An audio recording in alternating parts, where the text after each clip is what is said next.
Hey guys, welcome to Warhammer 40k Rogue Trader.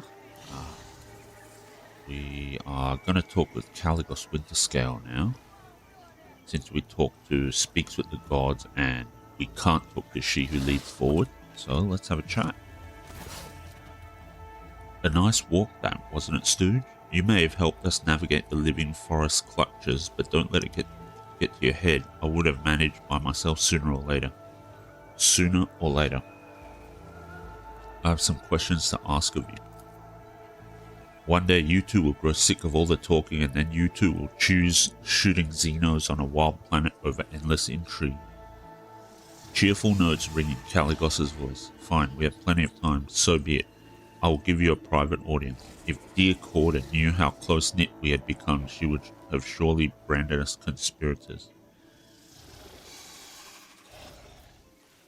I hear you decided to oppose both the Lord Inquisitor and the Corda dynasty. A Voidcracker may eat them both for all I care. Winterscale makes a wry face and clenches his fists in anger, acting as if their war on heresy in the Expanse is just starting. Huh. I've been living it for decades, and I don't need an inquisitorial preacher, and I certainly don't need Incendia's goodwill.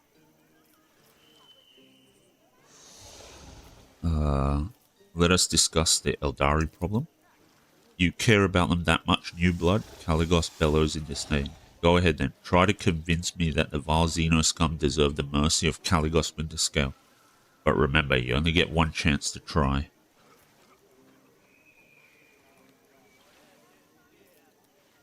Interesting, the Winterscale I've heard of would have never thrown his protectorate to quarter so easily.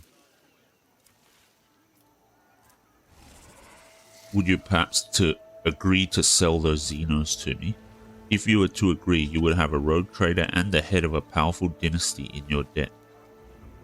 Urbret ap Dave made a promise that your dynasty would fulfill any request for me if I were to lead you out of the forests of Quetza Temer.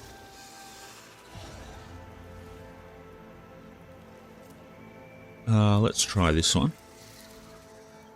Winterscale flinches as if from a blow, and doubt darkens his gaze.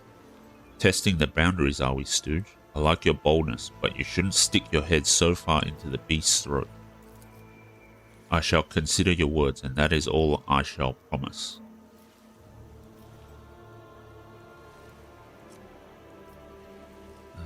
How did you survive in the forest all this time?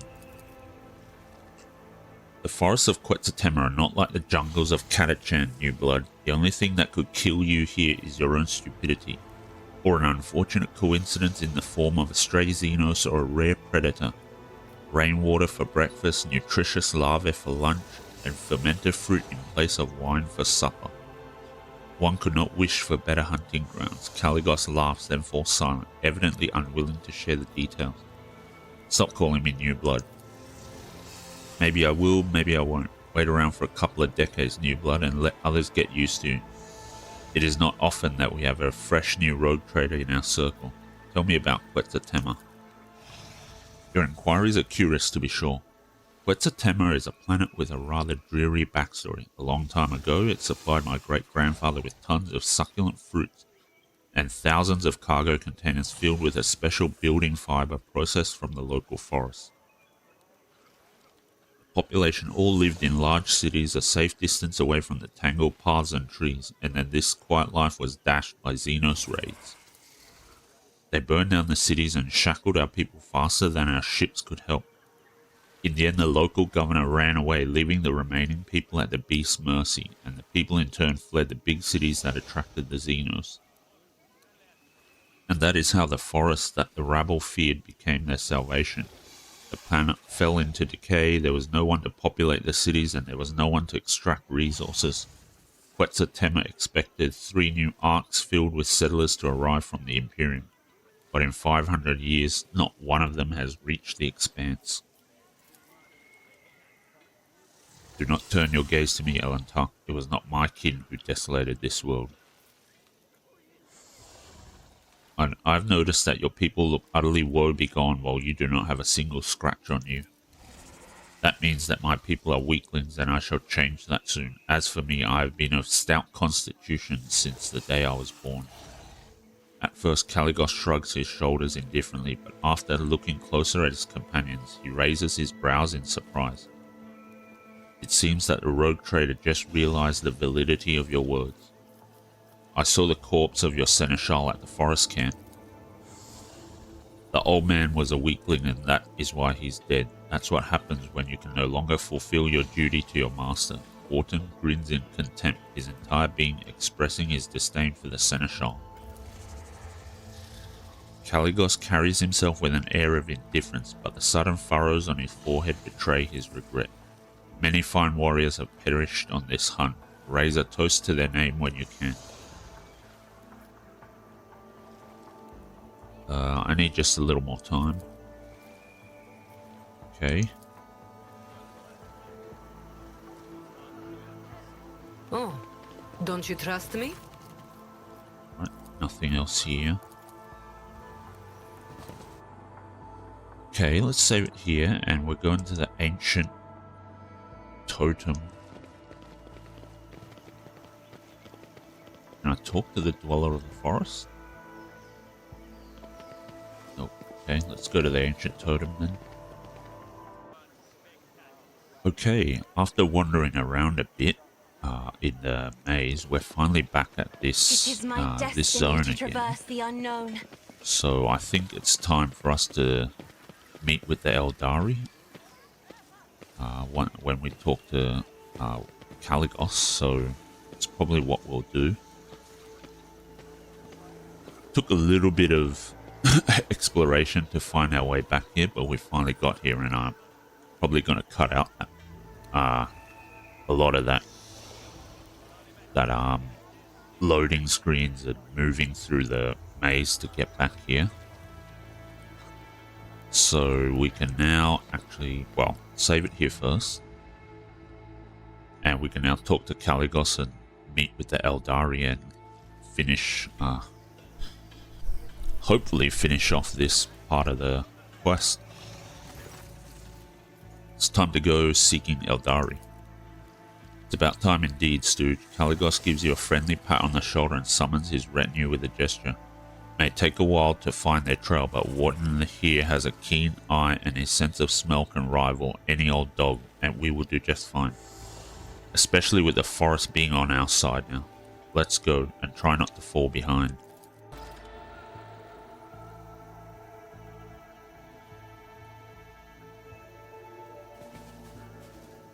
Okay, let's see. What do we have here? Can we even get in there? The treasures of the Coronis await. Okay, can. What's in here? Melter charge, resonance grenades. Okay. Deals 2 times target's deflection plus target's armor divided by 2 direct damage. Interesting. If it pleases you, Okay, Sherry. anything else here? No, doesn't look like it. There's something. Is there something down here? Doesn't look like it there. What about in here? Nope, can't get in there. Okay. Calligos, Wharton, and speaks with the gods are over here. Okay, so I guess we're moving up here. What's around this side? Anything? Doesn't look like anything the path here. less traveled.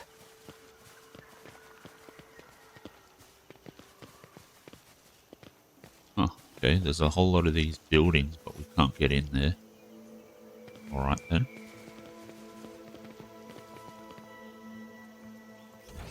Okay, doesn't look like anything else there.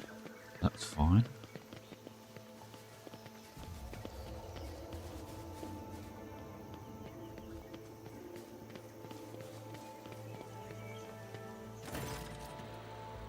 Curb Calligos at Winterscale's temper.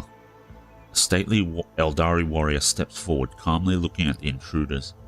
His armor and its adornments gleam in the sun despite the traces of dried mud and caked blood. The Farseers instructed me to send you away, monkey. The smooth voice of the Xenos sounds out of place in the rough wilderness of Quetza Temer. However, I recently stopped meekly heeding their counsel, and besides, there is my sister among you. I'm curious what the outcast message is.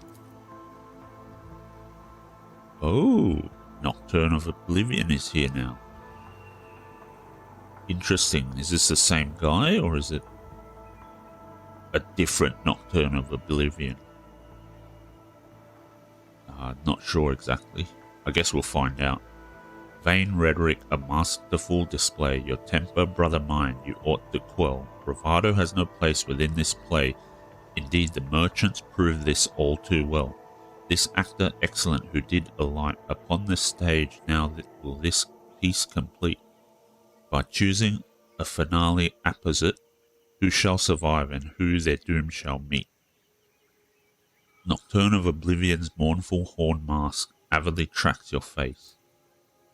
It is difficult to say with certainty, however, you are of the opinion that Nocturne of Oblivion's disposition toward you is better than that of his kin.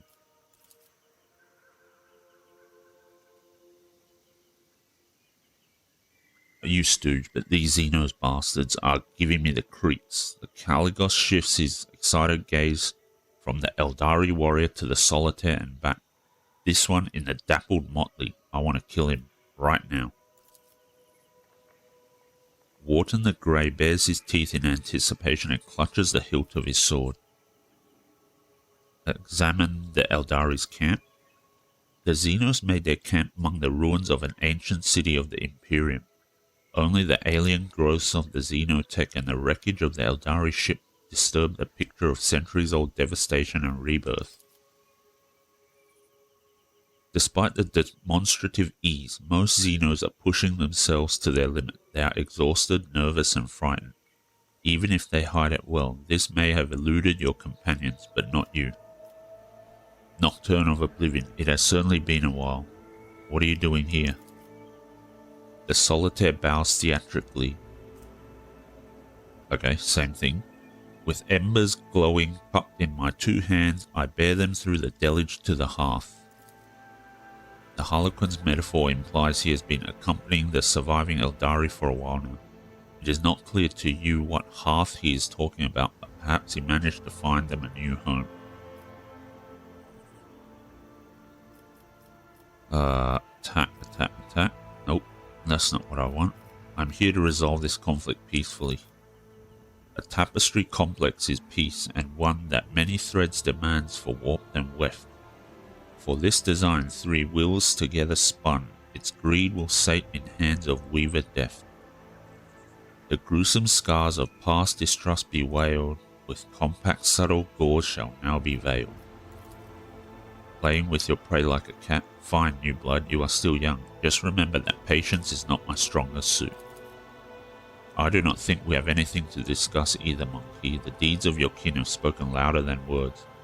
There is grief on the Xenos' face. My home, my family, my people, my Krudorak, everything is gone because of you.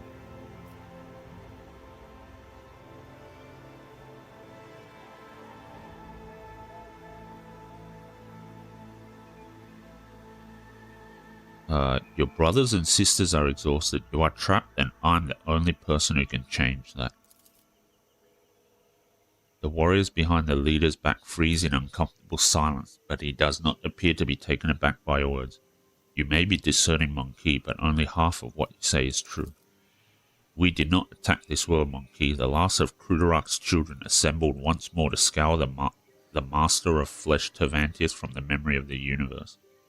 The homunculus who abducted and tortured the Farseers from our craft world. We learn that he is hiding in this world, but something prevents our Farseers from discovering his lair, so we were forced to act decisively. To act decisively, you ashmags, you call mowing down 2/3 of the world's population acting decisively? Jay sticks out her augmented hand, and the mechanical joints squeal piteously under the weight of her indecent gestures. The Chimera, master of flesh, is here? Eliot ignores the veiled confession and inhales hungrily, doing her best to remain calm. We must destroy him. This is what we are here for, outcast. Stretch out your hand, grasp the spear of vengeance together with us, and plunge it into the dark heart of the architect of torment. You call purging an entire world a decisive action? Our Farseers, those whom we managed to save, could not name the exact location of the flesh sculptor. Even after our ships had circled the world for the third time, something prevented them from seeing the truth. Something powerful. We knew your patrols would soon discover our presence, and so we decided to do something else.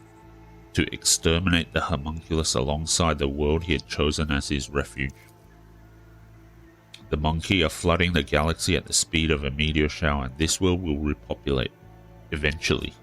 Is a single world not worth eliminating a powerful enemy who threatens hundreds of such worlds, both yours and those of my kin?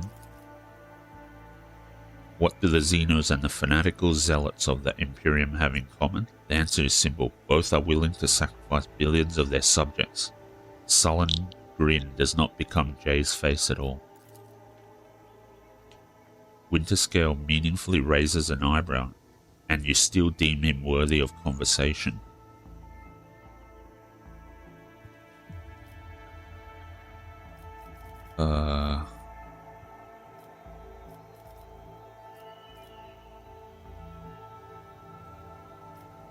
Well, we can't let them sort things out amongst themselves. They're just going to butcher each other, obviously. Don't want to attack either of them. I want a peaceful resolution. Address Calligos. The board Calligos... the board Calligos Winterscale is gone without a trace. The rogue trader is closely studying the potential battlefield, his enemies, and the heads of future trophies. Examine the camp. A tense silence pervades the ruins, and only the wind disturbs the stillness, rustling in the centuries-old canopy. Calligos, you should not kill the Aeldari. What? Why?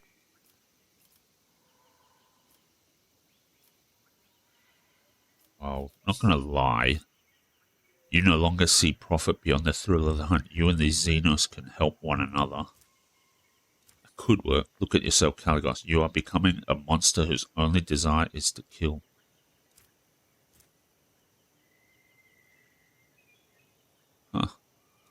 Let's go with 3 then. There has been less prey in the expanse after your arrival, New Blood. If the Xenos hold useful information about the distant stars, there is a reason to consider your offer. Throne take you, and all misfortunes in the galaxy along with it. Winterscale gives you a clap on the shoulder. The expression on his face is mysterious and almost sad. I must confess that all this dismal talk gave me a migraine and made my old wounds ache, so you want to save these Xenos, suit yourself. By my grace, I entrust you with the lives of the enemies of humanity. Have fun. We will be heading back now. What kind of hunting is it when the prey does not even struggle in your grasp? I'm disappointed. Calligos flashes a provoking grin. And don't you think I'm going to forget about your words and promises, Stooge? We will get back to it later.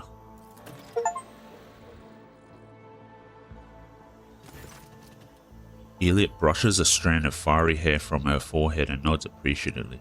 I know how difficult it is to go against the will of your kin, and yet I cannot hide my joy that we both lived through this moment and came up with a tale to tell. After all the suffering that the Monkey have inflicted upon the children of Crudar, after all the punishment we have inflicted upon this world, my heart remains troubled knowing that we have tempered our grudges for a while and have parted without a fight today. However, I dare not complain. For my kin, the hour of triumph has arrived at last. Once the master of the flesh is no more, we can go to the edge of this stellar expanse, away from the gaze of Monkey, and peacefully wait for the arrival of our allies from distant stars. What are you talking about, Sharon K? Eliot stares intently into the eyes of the Aeldari warrior, but his gaze remains steady and calm. What kin from the distant stars? Outcast Eliot, I have some good news for you. Our Farseers managed to contact the children of the craft world Alitok. Soon your fellow outcasts will visit the part of the galaxy called the Expanse by the Monkey. They will take us away, give us a new home, and Sharon K keeps his gaze on you, wondering if he should continue. I'm guessing the Craftworld Alitok is going to eliminate all the humans from Coronis Expanse. Is that what an adherent of the Path of the Warrior wishes to tell me? Were those meant to comfort my heart? Eliot's words ring with contempt and desperation. O Asurian, your children once again seek to appease their pride by sending their kin to the Monkey worlds for slaughter. The Farseer's mistakes doomed Cruderak Sharon K, and their excessive cruelty and thirst for vengeance almost ruined those of us who managed to survive against all odds inside the void between the alien stars. You know it just as well as I do, but you keep doing their bidding. Oh, Sharon K. You could take the Webway Gate and go away from the dangers and tribulations of the Expanse, but you have chosen to stay here instead. You are dying. You are feuding with the Monkey. Have the children of Surian spilt not enough blood? Has losing our home not been enough? Why do you wish to expose even more of your kin to mortal peril? Sharon K's iron will falter under Eliot's relentless pressure. It is too late to change anything. The deed is done. The will is honored. The outcast from Alitok will come to the local stars, and we will leave alongside them, sister.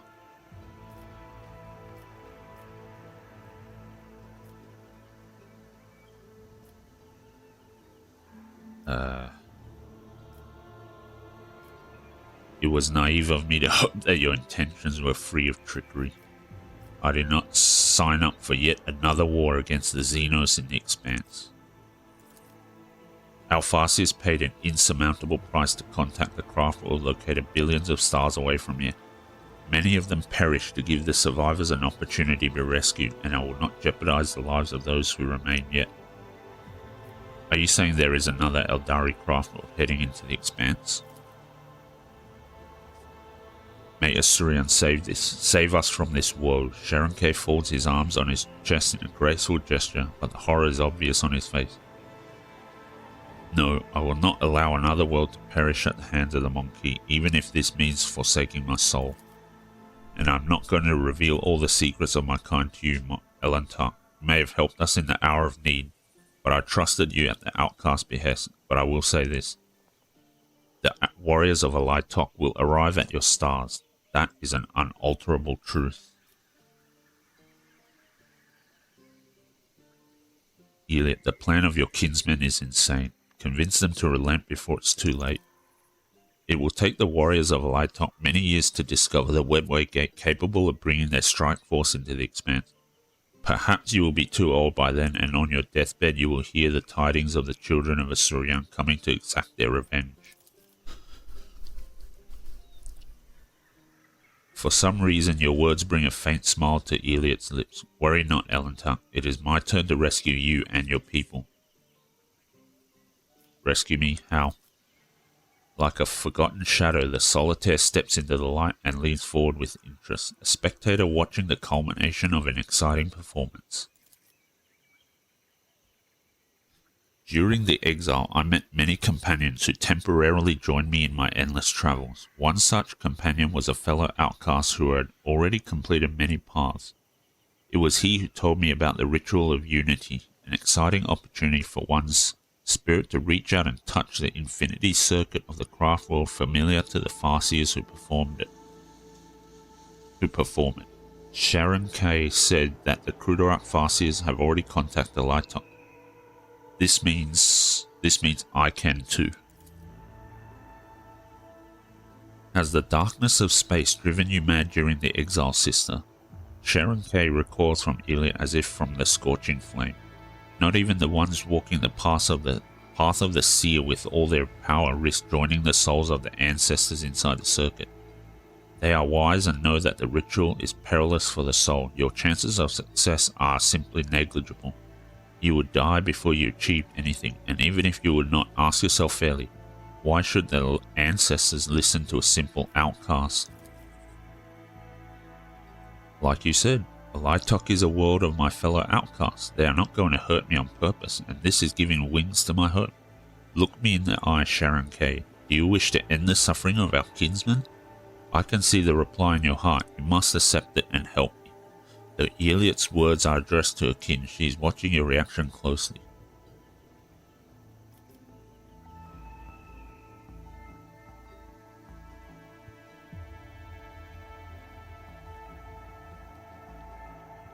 Let Eliot handle it on her own. Unless the warriors of Lightok arrive in this part of the galaxy, the sons and daughters of Krudarak are going to perish among the worlds of the Monkey. Is that the fate you wish for us? We will have to find another way. I understand that it is not easy for those who have lived all their lives sheltered within a craft world to accept that sometimes life leads us down different paths, but the path you and the Farseers have chosen only leads to more pain. More pain? Perhaps you managed to prevent the death of our kinsman and Moran on Lilithan. Arabenian told me everything that happened.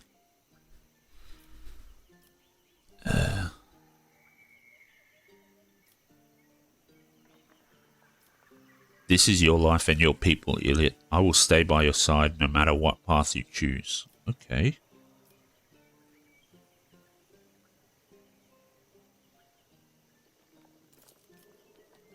And I do appreciate Elenta. Eliot nods and underscores her words with a familiar gesture of gratitude. I did everything I could, Sharon K. You know what you should do. The solitaire does not intervene, but shifts his gaze to Sharon K. as if expecting to hear the last line of the play before the curtain falls.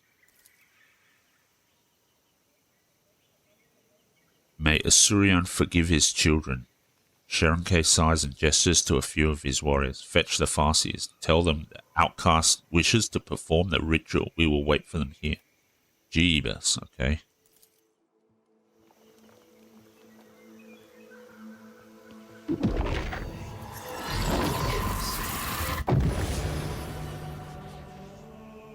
Eliot is on her knees, clinging to the spirit stone like a lifeline with both her hands. Her eyes are dim, her breath is uneven, and her body is trembling.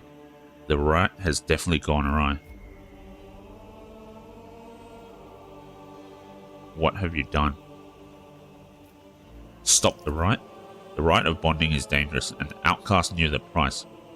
I do not know what she sees, hears, and feels, but there is one truth. The outcast's soul is impure, and the Lightok ancestors have noticed this. Most likely, the outcast will go through the rite of rebirth or perish. What is happening? Okay.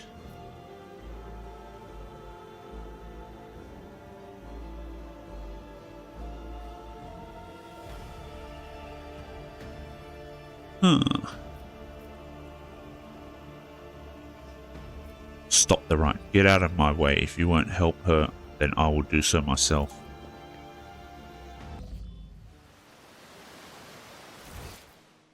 Okay.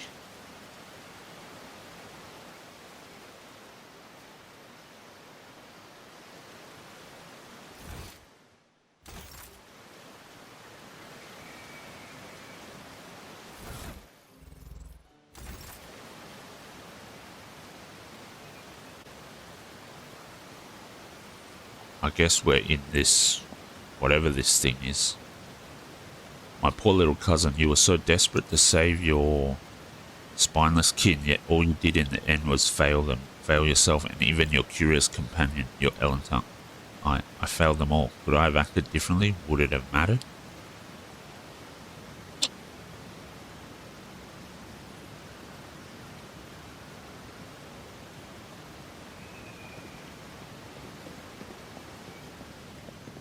Relax and enjoy the process, cousin. Pain and suffering is the nectar. Whoa, whoa.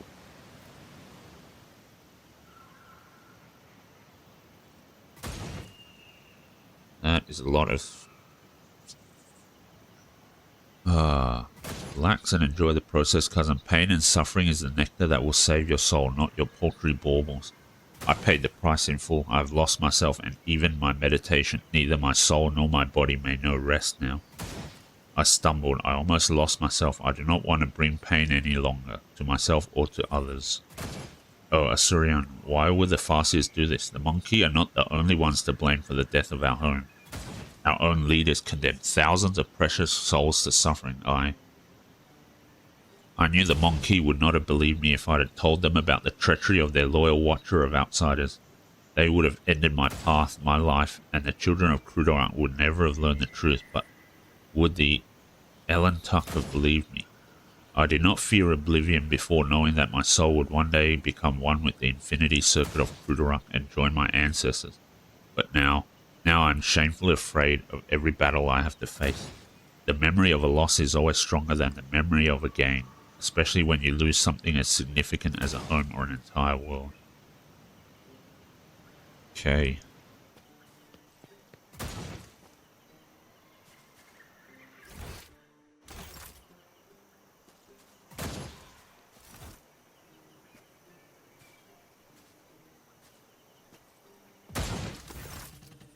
Stop, Elentuck. This is the very heart of my world, too fragile for you to touch. You cannot come here. You should not even be here. You were calling my name, Iliad. I thought you needed my help.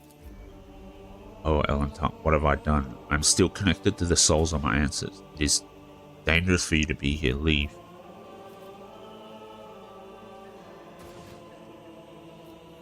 I don't know how to get out of here. I don't even know how I got here. Iliad anxiously looks around and shadows of doubt start to weave their way into the corners of a beautiful world. Do not worry, Stooge. I will protect you, whatever happens. Can you stop the right? My ancestors beheld the wounds inflicted on my soul during the search for Crudorak and the Drukhari's torture. The wounds that did not heal for many weeks while I was unable to meditate and immerse myself in my world, and they are somewhere here now, healing, patching, and mending. And you, Stooge, they also think you are one of the wounds bleeding inside my soul. Iliad looks at you with a gloomy, guilty look. Let's try to do as we have done before, try and pull you out of my world with meditation. Feel a strange prickling sensation starting from the tips of your ears all the way to your toes. A wave of warmth and calm crushes over you, giant and inescapable. And with it, the sense of someone watching you, as if thousands of eyes are trained upon you at the same time. You do not belong here, you should not be here. Okay, Morag, they are already here. Run. Run away now, Stooge.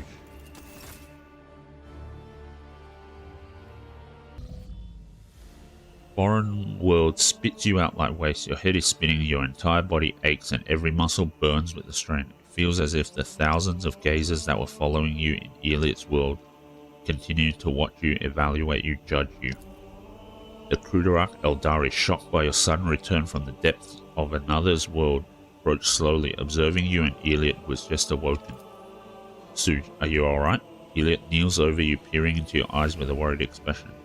Yes, I see. You are unharmed. Iliad, your spirit stone. Iliad looks down at her breastplate in astonishment, seeing her shattered spirit stone. O merciful Ishar. I do not understand. Why would a Lytok's souls do something like this? Oh, this is your punishment, outcast, for your betrayal of your own kind. Iliad, what will happen to you now? I do not know, Stooge. I do not know. Iliad's gaze absently travels over her kin's faces, but they turn away from her in fear and disgust. Now that Iliad's soul is left without protection, the insatiable gaze of she who thirsts will forever be trained upon her, and if the outcast dies, her soul will never be able to join her ancestors in the infinity circuit. Silent Thresh will devour it in that very moment. How did this happen? It seems that you became part of the right when you drew too close. That is why I did not sense you straight away and why you could not leave. With a trembling hand, Iliad strokes the spirit stone shards, then jerks her hand away with a cry, staring at a cut on her finger. You became imprisoned in my world, Stooge, and when the souls of my ancestors targeted you to rid my world of everything that did not belong there, you saved me, shielded me with your soul.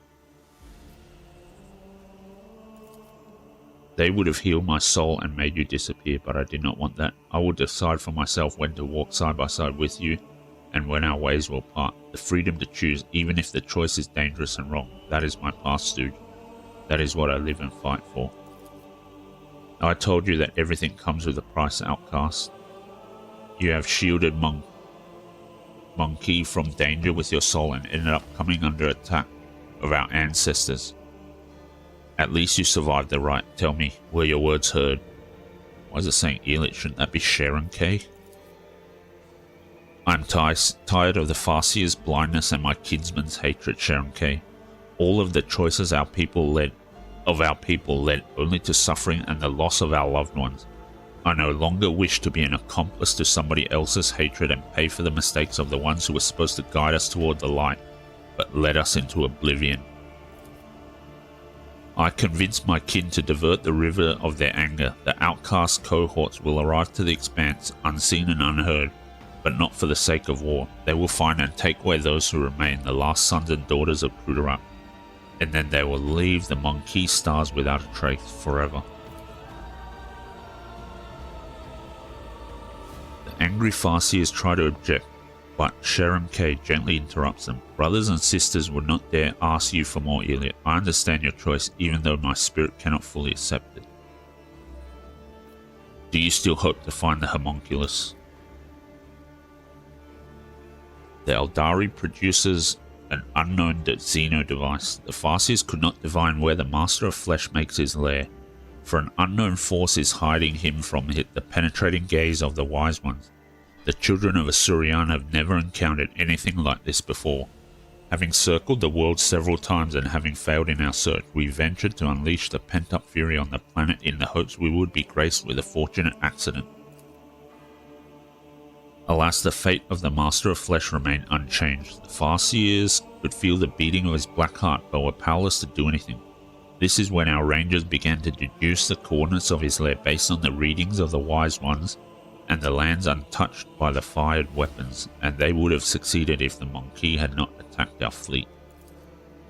The Aeldari device thrums and a holographic projection of the world with several marked coordinates appear in his palm.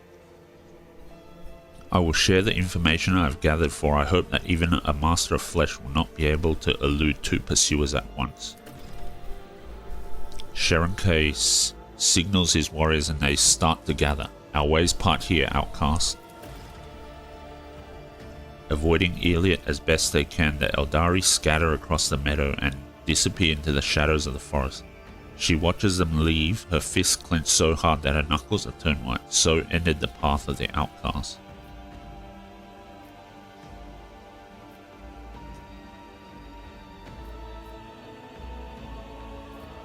Nothing is over yet. I will stay by your side and help you find a new spirit stone.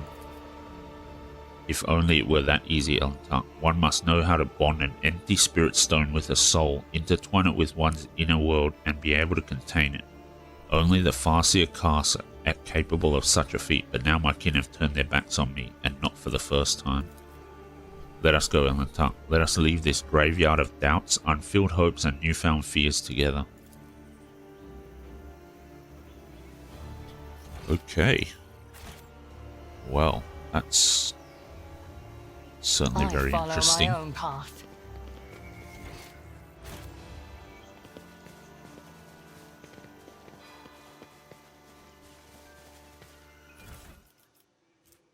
Dirt covered box. Okay.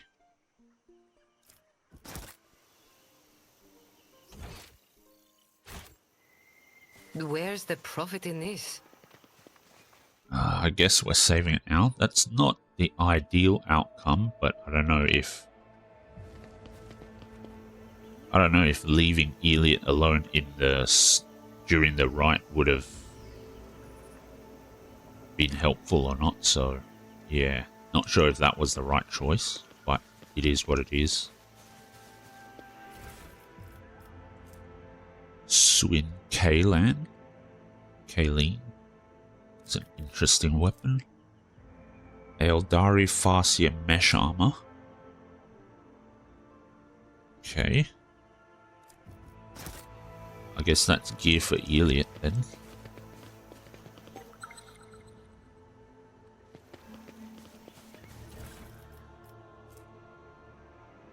Okay, Aeldari Guardian mesh armor.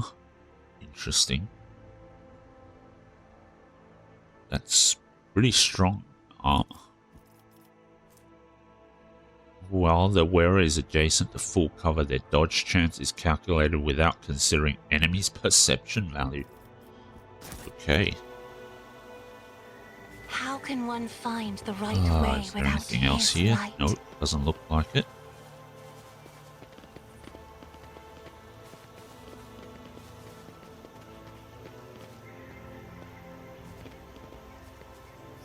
Right.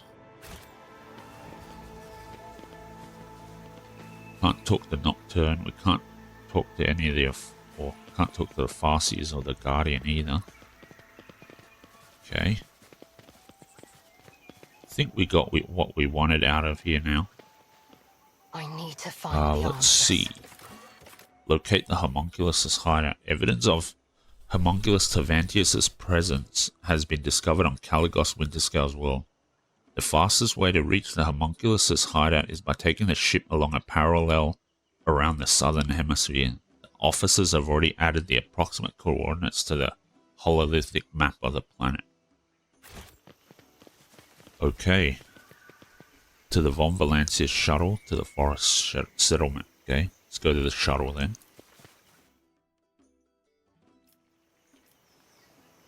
Alright. To the Xenos shelter. Okay.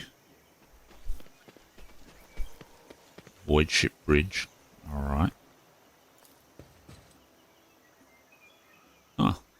Winterscale shuttle is still here. Okay, well, in that case, I guess I think we're done here.